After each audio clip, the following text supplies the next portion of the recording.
नमस्कार। हम CTET practice set 1 यानी कि केंद्रीय शिक्षक पात्रता परीक्षा जिन्हें सीटेट के नाम से जाना जाता है पेपर 1 यानी कि 1 से 5 तक जो पीआरटी में पूछे जाते हैं, उनके हम प्रीवियस ईयर क्वेश्चंस देख रहे हैं। सबसे पहले कुल प्रश्न आप जानते हैं 150 होते हैं, साथ ही साथ अंक भी आपको 150 देखने को प्राप्त होते हैं और समय अवधि भी आपको 2.5 घंटे का दिया जाता है। सबसे पहला जो आपको उसमें पूछे जाते हैं सीडीपी जिन्हें हम बाल विकास और शिक्षा शास्त्र के नाम से जानते हैं, उनमें देख लेते हैं सबसे पहला क्वेश्चन किस प्रकार से प्रैक्टिस सेट 1 में पूरा यानी प्रीवियस ईयर पेपर में पूछे गए हैं। सबसे पहला क्वेश्चन आपसे पूछता है, जैसा कि सबसे पहला क्वेश्चन आप देख रहे हैं कि खिलौनों की आयु कहा जाता है। ओके, यानी कि खिलौनों की आयु किस समय होती है वो बताना आपको। पहला पूर्व बाल्यावस्था को कहा जाता है, दूसरा उत्तर बाल्यावस्था को कहा जाता है, तीसरा शिष्यावस्था को कहा जाता है या चौथा इनमें से सभी को कहा जाता है। सही उत्तर आप देख करके जान रहे होंगे, गैस कर सकते हैं, कीजिए कि यहाँ पर खिलौनों की आयु जो है वो ऑप्शन नंबर 1 पूर्व बाल्या अवस्था को कहा जाता है। जी हाँ, पूर्व बाल्या अवस्था को खिलौनों की आयु कहा जाता है। चलिए नेक्स्ट क्वेश्चन की ओर बढ़ते हैं। नेक्स्ट क्वेश्चन आपसे क्या कहता है, सेकंड क्वेश्चन की बात करें तो सेकंड क्वेश्चन में आप देखिएगा कि निम्न में से कौन सी पूर्व बाल्य अवस्था की पूर्व बाल्य अवस्था की विशेषता नहीं है वो बताना है। पहला है आपका समूह में रहने की अवस्था, यानी कि दल या समूह जिन्हें हम जानते हैं उनमें रहने की अवस्था क्या होती है। ऑप्शन 2 अनुकरण करने की अवस्था यानी नकल द्वारा। ऑप्शन 3 प्रश्न करने की अवस्था या ऑप्शन 4 खेलने की अवस्था। सही जवाब की ओर चलते हैं तो सही जवाब हो जाएगा आपका ऑप्शन नंबर 4 खेलने की अवस्था पूर्व बाल्य अवस्था की यानी कि पूर्व बाल्य अवस्था की विशेषता नहीं होती है। चलिए आगे बढ़ते हैं नेक्स्ट क्वेश्चन की ओर। एक बात क्लियर है कि कर देना चाहोगे, आप कहिएगा सबसे पहला क्वेश्चन जो कि पूछा गया खिलौनों की आयु कहा जाता है पूर्व बाल्य अवस्था को। यहाँ पूछा जा रहा है कि पूर्व बाल्य अवस्था की विशेषता नहीं, खेलने की आयु है ना, या खेलने की आयु है और आपका सबसे फर्स्ट में था खिलौनों की आयु। इन दोनों में अंतर है, ध्यान रखिएगा, खिलौनों की आयु और खेलने की अवस्था में। ओके, तीसरे क्वेश्चन की ओर चलते हैं तो थर्ड क्वेश्चन आपसे कहता है उत्तर बाल्यावस्था में बालक भौतिक वस्तुओं के किस आवश्यक तत्व में परिवर्तन समझने लगते हैं। ओके, भौतिक यानी जो भी वस्तुएं उनके सामने होती है, चाहे वो तरल पदार्थ में हो, द्रव्य पदार्थ में हो, किसी भी तरीके से उन सभी में संख्या जानने लगते हैं कि किस प्रकार से ये बर्फ है पिघलना, यानी कि द्रव्य में हर चीज़ को अपने तरीके से, चाहे वो द्रव्य में हो, संख्या में, क्षेत्रों में भी समझने लगते हैं। तो वो आपको पूछ रहा है उत्तर बाल्यावस्था में समझने लगते हैं। तो वो पूछता है कि किस किस तरीके के तत्वों को समझने लगते हैं, द्रव्यमान को सिर्फ या द्रव्यमान और संख्याओं को, या सिर्फ संख्या को या द्रव्यमान संख्या और क्षेत्र तीनों को। तो ये तो क्वेश्चन इजी रहा, आप समझ गए होंगे देख करके कि ये तो तीनों चीजों को समझने लगते हैं। जब वो उत्तर बाल्यावस्था में आ गया है, यानी कि अब वो बाल्यावस्था के उत्तर श्रेणी में आ गया है, तो ऑब्वियसली वो जानने लगेंगे। ओके, उत्तर बाल्यावस्था यानी बाल्यावस्था को भी हम कहते हैं एक तरह से लेट चाइल्डहुड। यहाँ पर विकास का अर्थ देखते हैं। विकास का अर्थ कहने का तात्पर्य, पहला ऑप्शन है परिवर्तनों की उत्तरोत्तर श्रृंखला। ऑप्शन 2 है अभिप्रेरणा के फलस्वरूप होने वाले परिवर्तनों की उत्तरोत्तर श्रृंखला। ऑप्शन 3 अभिप्रेरणा एवं अनुभव के फलस्वरूप होने वाले परिवर्तनों की उत्तरोत्तर श्रृंखला। या ऑप्शन 4 परिपक्वता एवं अनुभव के फलस्वरूप होने वाले परिवर्तनों की श्रृंखला। तो यहाँ पर आप देख सकते हैं कि सही उत्तर इसमें क्या हो जाएगा। यहाँ बोलता है क्वेश्चन नंबर 4 में विकास का अर्थ आप क्या समझते हैं, विकास का अर्थ। तो ऑप्शन नंबर 3 अभिप्रेरणा एवं अनुभव ओके के फलस्वरूप होने वाले परिवर्तनों के उत्तरोत्तर श्रृंखला को हम विकास का सही अर्थ कहेंगे। ओके, चलिए नेक्स्ट हमारा 5 क्वेश्चन है। 5 क्वेश्चन क्या कहता है आपसे, 5 क्वेश्चन कहता है कि विकास के संदर्भ में निम्न में से कौन सा कथन सत्य नहीं है वो बताना, यानी निगेटिव क्वेश्चन है ये, एक तरह से ना का क्वेश्चन है, नहीं जो सही है वही बताना। विकास के प्रत्येक अवस्था के अपने खतरे हैं। या ऑप्शन 2 विकास उकसाने या बढ़ाने देने से नहीं होता है। ऑप्शन 3 विकास संस्कृति परिवर्तनों से प्रभावित होता है। ऑप्शन 4 विकास की प्रत्येक अवस्था की अपनी विशेषताएं होती है। सही उत्तर के साथ जाना चाहूंगी तो सही उत्तर 5 का आपका हो जाएगा ऑप्शन नंबर 2, जो कि विकास उकसाने बढ़ाने देने से नहीं होता है ना। विकास को जरूरी नहीं कि उकसाने या बढ़ाने देने से ये नहीं होता है, ये आपका सही कथन नहीं है। ठीक है, आगे की ओर बढ़ जाइए। क्वेश्चन नंबर 6 क्या कहता है, क्वेश्चन नंबर 6 आपको कहता है कि निम्न में से कौन सी ओके यहाँ बोलता है आपको निम्न में से कौन सा विकासात्मक कार्य उत्तर बाल्यावस्था के उपयुक्त नहीं है। यानी कि पहला ऑप्शन सामान्य खेलों के लिए आवश्यक शारीरिक कुशलताएं सीखना। ऑप्शन 2 पुरुषोचित या फिर स्त्रियोचित सामाजिक भूमिकाओं को प्राप्त करना। ऑप्शन 3 व्यक्तिगत यानी कि व्यक्तित्व आत्मनिर्भरता प्राप्त करना। ऑप्शन 4 अपने हम उम्र बालकों के साथ रहना या फिर सीखना।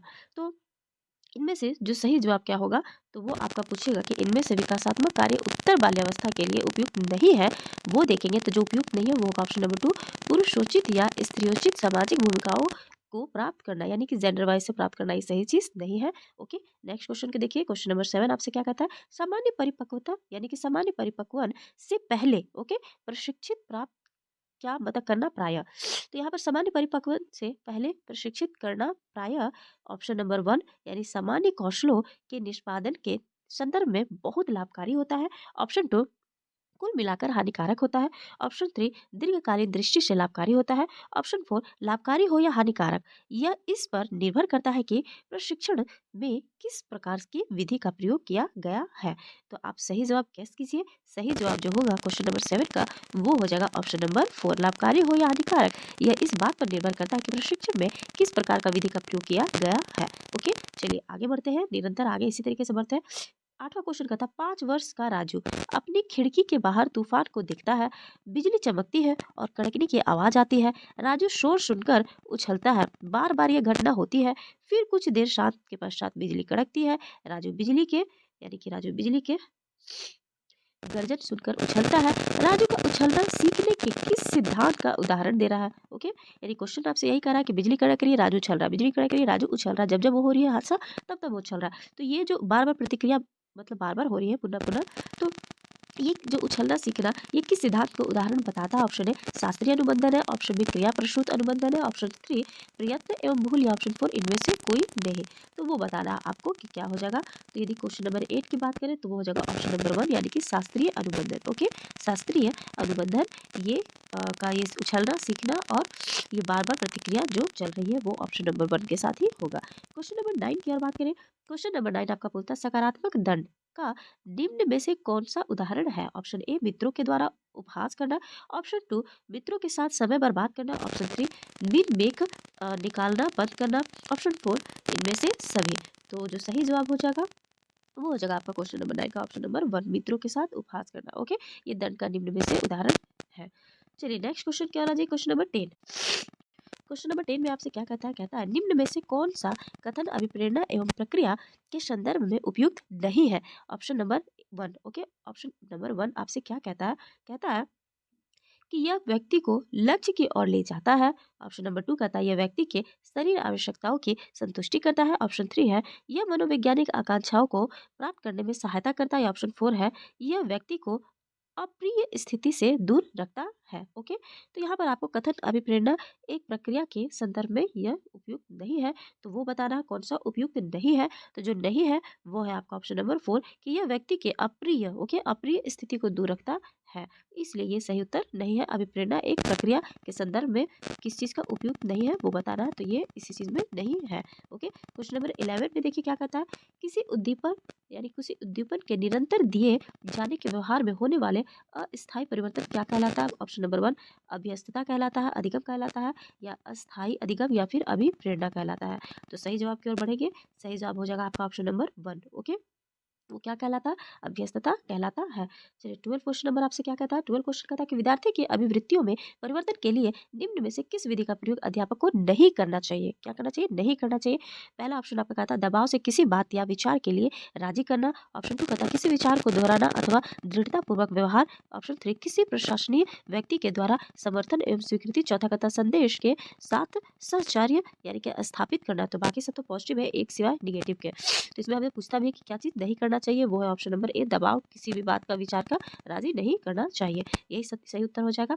चलिए नेक्स्ट क्वेश्चन, यानी कि क्वेश्चन नंबर 13 की ओर बढ़े। तो उपलब्धि अभिप्रेरक के संबंध में निम्न में से कौन सा कथन सही है वो आपको बताना है। ऑप्शन ए उपलब्धि अभिप्रेरक जीवित रहने के लिए आवश्यक है। ऑप्शन 2 यदि व्यक्तिगत क्षमताओं की संतुष्टि महत्वपूर्ण है तो उपलब्धि अभिप्रेरक को विकास प्रत्येक कहा जा सकता है। ऑप्शन 3 यदि व्यक्तियों के मध्य प्रतियोगिता पर बल है तो उपलब्धि अभिप्रेरक को सामाजिक अभिप्रेरक कहा जा सकता है। ऑप्शन 4 इनमें से सभी। सही उत्तर की ओर बढ़ते हैं। क्वेश्चन नंबर 13 का सही उत्तर हो जाएगा ऑप्शन नंबर 4, इनमें से सभी। ओके, नेक्स्ट क्वेश्चन जो है वो है आपका क्वेश्चन नंबर 14। 6 से 12 वर्ष की अवस्था में बालक रुचि लेना प्रारंभ करते हैं, किस चीज की ओर प्रारंभ करते हैं, कौन सा। तो पहला धर्म में, दूसरा मानव शरीर में, तीसरा यौन संबंधों में, या चौथा विद्यालय में। तो सही उत्तर की ओर बात करें क्वेश्चन नंबर 14 का, तो विद्यालय में। किसमें, विद्यालय में। 15 नंबर में आ जाते हैं क्वेश्चन में। क्वेश्चन नंबर 15 कौन सिद्धांत व्यक्त करता है कि मानव मस्तिष्क एक बर्फ की बड़ी चट्टान के समान है जो कि अधिकांशतः छिपी रहती है एवं इसमें चेतन के 3 स्तर है। सबसे पहला ऑप्शन है आपका गुण सिद्धांत, दूसरा है प्रकार सिद्धांत, तीसरा है, यहाँ पर रुकिए, तीसरा का बात करें तो तीसरा है आपका यहाँ पर मनोविश्लेषण सिद्धांत, चौथा आपका व्यवहारवाद सिद्धांत। तो सही उत्तर की जो बात करें तो सही उत्तर हो जाएगा आपका क्वेश्चन नंबर यहाँ पर 15 का option number 3। Okay, option number 3 इसका सही जवाब हो जाएगा, जो कि क्या है, मनोविश्लेषणात्मक सिद्धांत, क्योंकि यही इसका सही जवाब होगा। क्वेश्चन नंबर 16 की ओर आ जाइए। क्वेश्चन नंबर 16 आपसे क्या कहता है? क्वेश्चन नंबर 16 कहता है कुछ लोगों का कहना है कि जब बालकों को गुस्सा आता है तो वे खेलने के लिए चले जाते हैं, जब तक कि पहले से अच्छा महसूस नहीं करते। ओके, उनके व्यवहार में निम्न में से कौन सी प्रतिरक्षा तंत्र प्रतिलक्षित होता हमें दिखाई पड़ता है? ऑप्शन ए प्रक्षेपण, ऑप्शन 2 विस्थापन, ऑप्शन 3 प्रतिक्रिया निर्माण, या चौथा मतलब कि ऑप्शन 4 उदातीकरण। ओके, तो हमें ये बताना है चारों ऑप्शन को देखते हुए कि क्वेश्चन नंबर 16 का जो सही जवाब हो जाएगा वो हो जाएगा ऑप्शन नंबर 2 विस्थापन। क्या हो जाएगा? विस्थापन इसका सही जवाब हो जाएगा। ओके, क्वेश्चन नंबर हम आगे बढ़ते हैं 17 की। और 17 क्वेश्चन क्या कहता है? समायोजन से देखिए आपसे पूछ रहा है, समायोजन से तात्पर्य स्वयं का विभिन्न परिस्थितियों में अनुकूलन करना है ताकि संतुष्ट किया जा सके। क्या ऑप्शन नंबर 1 दूसरों को, ऑप्शन नंबर 2 प्रेरकों को, ऑप्शन नंबर 3 उद्देश्यों को, ऑप्शन नंबर 4 आवश्यकताओं को। तो यहाँ पर बताना है सही उत्तर क्या होगा। क्वेश्चन नंबर 17 का हो जाएगा आवश्यकताओं को। ओके, आवश्यकताओं को। क्वेश्चन नंबर 18 की ओर आ जाइए। 18 देखिए आपसे क्या कहता है, निम्न में से कौन सा व्यवहार भावात्मक बंध हो? ओके, भावात्मक यानी कि भावनात्मक बाधा, जो बाधा को प्रदर्शित करता है। ओके, तो बाधा को, किस बाधा को प्रदर्शित करता है भावात्मक रूप से, वो बताना है। ऑप्शन है बाल अपराध, ऑप्शन 2 कमजोरों को डराने वाला, ऑप्शन 3 यानी कि भगोड़ापन, या ऑप्शन 4 स्वालीनता को। तो यहाँ पर सही जवाब की बात करें तो आपका सही जवाब हो जाएगा ऑप्शन नंबर 4 किसको? स्वालीनता को। ओके, यानी कि व्यवहार भावनात्मक बाधा को प्रदर्शित करता है, स्वालीनता। ओके, तो चलिए नेक्स्ट क्वेश्चन की ओर, जो नहीं करता है वो आपसे पूछा गया था। क्वेश्चन नंबर 19 की ओर पूछते हैं। 19 है निःशक्त बालकों की शिक्षा के लिए प्रावधान किया जा सकता है। पहला ऑप्शन है समावेशित शिक्षा द्वारा, मुख्य धारा में डालकर, या फिर समाकलन द्वारा, या फिर आपको इनमें से कोई नहीं। तो जो सही जवाब होगा क्वेश्चन नंबर 19 का वो हो जाएगा ऑब्वियसली समावेशित शिक्षा द्वारा, क्योंकि सबको सामान्य रूप से एक साथ लेकर के चलना ही सबसे बेस्ट होगा। 20 नंबर आ जाइए। क्वेश्चन नंबर 20 क्या कहता है? क्वेश्चन नंबर 20 निम्न में से कौन सा मानसिक मंदता ओके की विशेषता नहीं है वो बताना है। ऑप्शन है बुद्धि लब्धि की 25 से 70 के मध्य होना, धीमी गति से सीखना एवं दैनिक जीवन की क्रियाओं को न कर पाना, ऑप्शन 3 वातावरण के साथ अनुकूलन में कठिनाई, ऑप्शन 4 अंतर व्यक्तित्व संबंधों का कमजोर होना। तो सही जवाब की ओर बढ़ते हैं। सही जवाब आपका हो जाएगा क्वेश्चन नंबर 20 का ऑप्शन नंबर 4 यानी कि अंतर व्यक्तित्व संबंधों को कमजोर होना। ओके, चलिए नेक्स्ट 21 क्वेश्चन क्या कहता है आपसे? 21 कहता है विद्यार्थियों के अच्छे मानसिक स्वास्थ्य को बनाए रखने के लिए निम्न में से कौन सा तरीका अधिक महत्वपूर्ण है वो बताना है। क्या महत्वपूर्ण दिशा शैक्षिक क्रियाओं का प्रावधान होगा, या फिर अभिव्यक्ति की स्वतंत्रता होगा, या फिर रुचियों की भिन्नता, या फिर अध्यापक की भूमिका एवं विद्यालय वातावरण। तो आप पढ़कर समझ गए होंगे क्वेश्चन नंबर 21 का सही जवाब ऑप्शन नंबर 4 सबसे बेस्ट रहेगा, अध्यापक की भूमिका और विद्यालय वातावरण। ओके, नेक्स्ट क्वेश्चन की ओर आ जाइए। कमजोर वर्ग के बालक से तात्पर्य। ओके, कि कमजोर वर्ग के बालक से क्या तात्पर्य है? ऑप्शन है ऐसे अभिभावक मतलब ऐसे अभिभावकों के बालक से जिनकी वार्षिक आय कम है, या फिर ऐसे अभिभावकों के बालक से जो वंचित वर्ग में रहते हैं, या फिर ऐसे अभिभावकों के बालक से जो गरीबी रेखा से नीचे की सीमा में आते हैं, या फिर ऐसे अभिभावकों के बालकों से जो सरकार द्वारा निर्धारित न्यूनतम सीमा की वार्षिक आय की सीमा से नीचे के वर्ग में आते हैं। सही उत्तर की ओर बढ़ेंगे तो सही उत्तर हो जाएगा आपका ऑप्शन नंबर 4। ओके, ऐसे अभिभावकों के बालकों से जो सरकार द्वारा निर्धारित न्यूनतम सीमा की वार्षिक आय की सीमा से नीचे के वर्ग में आते हैं। ओके, चलिए नेक्स्ट क्वेश्चन 23 की ओर। 23 क्वेश्चन आपसे कहता है कि शिक्षा का अधिकार अधिनियम 2009 में निर्देशित किया गया है कि कक्षा 1 से 5 तक यदि प्रवेश दिए गए विद्यार्थियों की संख्या 200 से अधिक है तो विद्यार्थी अध्यापक आवश्यकता अनुपात होगा। ओके, तो यहाँ पर चलिए इससे रिलेटेड देखिए देख लेते हैं कितना होगा वो बताना है आपको। इसके उत्तर की ओर बढ़ते हैं। यहाँ पर ऑप्शन आपके दिए हुए हैं, पहला 30, दूसरा है 40, तीसरा है 45, चौथा है 50। ओके, सही उत्तर की ओर बढ़ेंगे तो वो हो जाएगा आपका ऑप्शन नंबर 2 यानी कि 40। ओके, थोड़ा सा धुंधला दिख रहा होगा वीडियो, इसके लिए माफी चाहती हूँ, लेकिन आपको मैं ये क्वेश्चन पढ़कर क्लियर कर सकती हूँ। ओके, पढ़ते रहेंगे साथ ही साथ पता चलेगा ओके कि क्या लिखा हुआ है। क्लियरिटी पूरा नहीं है लेकिन पता चलने लायक है। ओके, क्वेश्चन नंबर 24 की ओर आते हैं। क्वेश्चन नंबर 24 कहता है आपसे क्रियात्मक यानी कि अनुसंधान के संबंध में निम्न में से कौन सा कथन सही नहीं है वो बताना है। ओके, यानी कि यहाँ पर चारों ऑप्शन आपके दिए हुए हैं। चार ऑप्शन की बात करें तो सबसे पहला ऑप्शन आपका कहता है यह अध्यापकों एवं शिक्षा व्यवसाय से जुड़े लोगों के द्वारा किया जाता है, या ऑप्शन 2 या किसी विशिष्ट समस्या के समाधान के लिए किया जाता है, ऑप्शन 3 व्यापक स्तर पर निर्णय लेने के लिए सूचना संकलन का कार्य इनमें किया जाता है, ऑप्शन 4 स्थानीय स्तर पर रोजमर्रा की समस्याओं के समाधान के लिए किया मतलब यानी कि क्रियात्मक अनुसंधान किया जाता है। सही उत्तर की और बात करें क्वेश्चन नंबर 24 का, तो हो जाएगा ऑप्शन नंबर 3 कि यानी कि व्यापक स्तर पर निर्णय लेने की सूचना संकलन का कार्य इनमें किया जाता है, किनमें? क्रियात्मक अनुसंधान में। ओके, चलिए नेक्स्ट क्वेश्चन की ओर बढ़ते हैं। नेक्स्ट क्वेश्चन आपका क्या कहता है? Question number 25। ओके, निम्न में से कौन सा कथन शिक्षण के बारे में सत्य नहीं है वो बताना है। ऑप्शन 1 है आपका शिक्षण में सुधार किया जा सके। ऑप्शन 2 शिक्षण औपचारिक एवं अनौपचारिक है। ऑप्शन 3 वे शैक्षिक यानी शिक्षण विज्ञान में विज्ञान के साथ साथ कला भी है। या फिर ऑप्शन 4 शिक्षण अनुवेशन है। तो सही उत्तर गेस कीजिए। ये 25 क्वेश्चन नंबर क्या कहता है? 25 क्वेश्चन आपसे कह रहा है कि कौन सा शिक्षण के बारे में सत्य नहीं है वो बता रहा है। तो ऑब्वियसली शिक्षण में सुधार किया जा सकता है। ये भी है सही। सेकंड में शिक्षण औपचारिक अनौपचारिक दोनों होता है, यानी कि घर और विद्यालय दोनों सही है। शिक्षण विज्ञान के साथ साथ भी कला भी है, बिल्कुल साथ ही साथ सही है। लेकिन पूछता है शिक्षण अनुवेशन है, तो ये सही उत्तर नहीं है। तो 25 का जो सही जवाब हो जाएगा वो हो जाएगा ऑप्शन नंबर 4। ओके, आगे बढ़ते हैं 26 की ओर। 26 देखिए आपसे क्या कहता है। 26 आपसे कह रहा है कि राष्ट्रीय पाठ्यचर्या रूपरेखा 2005 में गुणवत्ता आयाम शीर्षक के अंतर्गत अधिक महत्व दिया गया है। किसे दिया गया है? ऑप्शन ए भौतिक संसाधनों को, ऑप्शन 2 शिक्षित एवं अभिप्रेरक अध्यापकों को, ऑप्शन 3 बालकों के लिए ज्ञान के संदर्भ में संरक्षित अनुभवों को, या फिर ऑप्शन नंबर 4 बालकों के लिए संरक्षित यानी कि अनुभव एवं पाठ्यक्रम सुधार को। तो यहाँ पर सही जवाब की ओर बढ़ते हैं। सही जवाब हो जाएगा आपका 26 का ऑप्शन नंबर 4 यानी बालकों के लिए संरचित अनुभव एवं पाठ्यक्रमों सुधार को नहीं किया गया, मतलब कि उनके बारे में यह बताया गया है। जैसा कि हम जान रहे हैं कि हमारा ये जो राष्ट्रीय पाठ्यचर्या रूपरेखा 2005 की गुणवत्ता आयाम है, तो उनमें सबसे ज़्यादा जो है बालकों के संरचित अनुभव और पाठ्यक्रम के सुधार को लेकर के चर्चाएं की गई है। 27 क्वेश्चन नंबर की ओर बढ़े तो 27 क्वेश्चन नंबर कहता है आपसे कि राष्ट्रीय पाठ्यचर्या रूपरेखा 2005 के निम्न में से किस परीक्षा संबंधी सुधारों को मतलब सुझाया गया है वो बताना है। ऑप्शन नंबर 1 कक्षा 10 की परीक्षा मतलब कि ऐच्छिक को। ऑप्शन नंबर 2 विद्यालय शिक्षा की विभिन्न अवस्थाओं पर राज्य स्तर की परीक्षा संचालन को। या फिर ऑप्शन नंबर 3 प्रतियोगिता प्रवेश परीक्षा की ऐच्छिक को। इनमें से सभी को। 4 ऑप्शन कहता है आपका।